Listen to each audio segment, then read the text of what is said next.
You have a real big passion for the cooking. What inspired you to start cooking? Well, my mom started me with cooking from a really early age. She got me into the kitchen right away. I think I was like 5 or 4 maybe. And she brought me into the kitchen and was like, here, you're going to learn everything I know. So yeah, my mom is definitely a big inspiration for me. Yeah, I know as a Hispanic, I joined my mom in the kitchen, I think since I was like 5. Yeah. It's real fun cooking.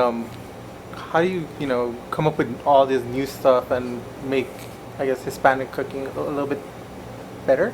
Yeah, I don't think that I'm necessarily making or changing things. I think, with Mexican cooking in the United States, a lot of times it seems like it's being diluted because there's like a lot of like fusion, right? So like fusing it with some type of Asian or French or whatever. And really all I'm trying to do is keep those same flavors and just finding ways to elevate them. So finding the same flavors. So for example, today our tacos had like micro cilantro. It's cilantro still, it tastes like cilantro, but it's just micro cilantro. So just making it a fancier version using the same exact ingredients. Marigolds are actually used a lot in Mexican cooking, so it's just using all of those same basic ingredients, sometimes deconstructing them, sometimes arranging them or plating them differently, but keeping those same flavors that we grew up with and then just making them prettier.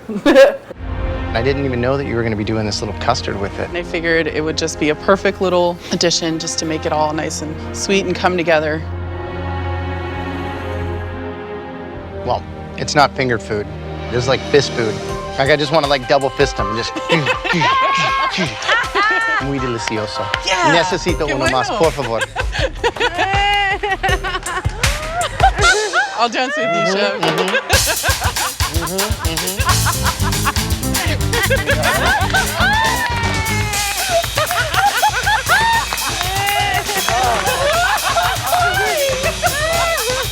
This is awesome. I love it. I want more. Thank you so All right? much. Thank you, Chef. Good job. I know a lot of the traditional cooking is very slow cooked. Yeah. So how do you do this when like time challenge? That was actually something that I thought about. I was like, for once in MasterChef history, could they have like a braising challenge where they give us like 3 hours to cook? But I realized, it's a TV show and they have to do time constraints. But what I did have to do was find ways to either get shortcuts, right, or get smaller cuts of meat, or what I started to do was use flavors that were used perhaps in one thing and then mixing them into a completely unexpected way. So I'll give you a perfect example. The arroz con leche molotes, usually you would cook a molote with, it would be a savory dish and it would have, meat that's been slow cooked inside of masa and then fried. So instead of doing that, I managed to make it with arroz con leche, which would cook, I know, within like 20 minutes. And, just finding ways to kind of do those types of things. So yes, changing them a little bit, but really getting them done in a faster way. Yeah, another challenge would have been like, we cook for a lot of people. Yeah, oh yeah. So, yeah. Making it for a smaller portion, how's that?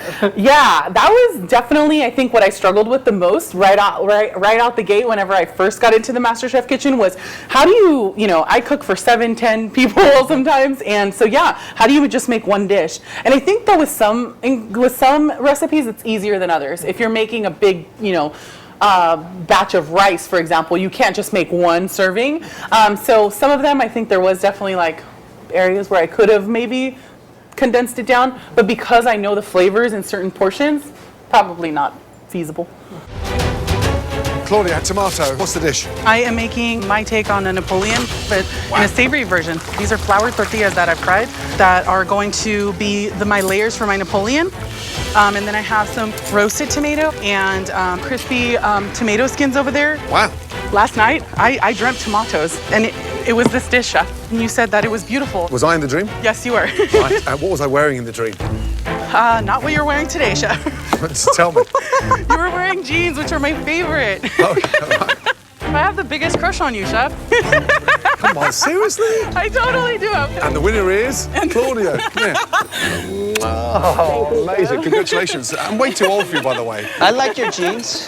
Hey, behave yourself, you. Hey. Please. Good luck. Yeah, Chef, thank you. how do you prepare and organize yourself before you start cooking?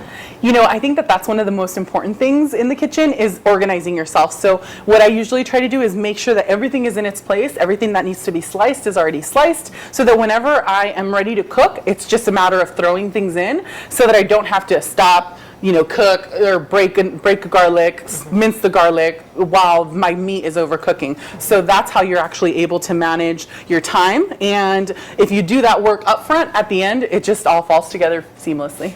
That's awesome. Yeah. What have you learned about yourself throughout this experience?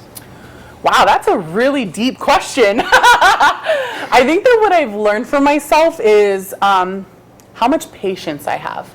And I know that that seems like it would be like the most opposite thing, right? However, when you're under so much pressure, you know, you have not only 3 of the best judges in the country, in the world, tasting your food, but you also have the pressure of time. Being able to be patient with yourself and just take yourself back a minute and just breathe. That is really the biggest challenge. Organizing yourself, taking that step back and saying, I'm really going to focus on making this dish the best that I can. What has been some of the best advice you've gotten from the judges? Oh my gosh, I think best advice hands down is Graham Elliott. He told me you have to be yourself and you 100% absolutely have to just stick to who you are, because nobody out there is Claudia, right? Nobody out there is me. So thank you very much. Of course, thank you so much. It's been a pleasure meeting you. It's been a pleasure meeting you.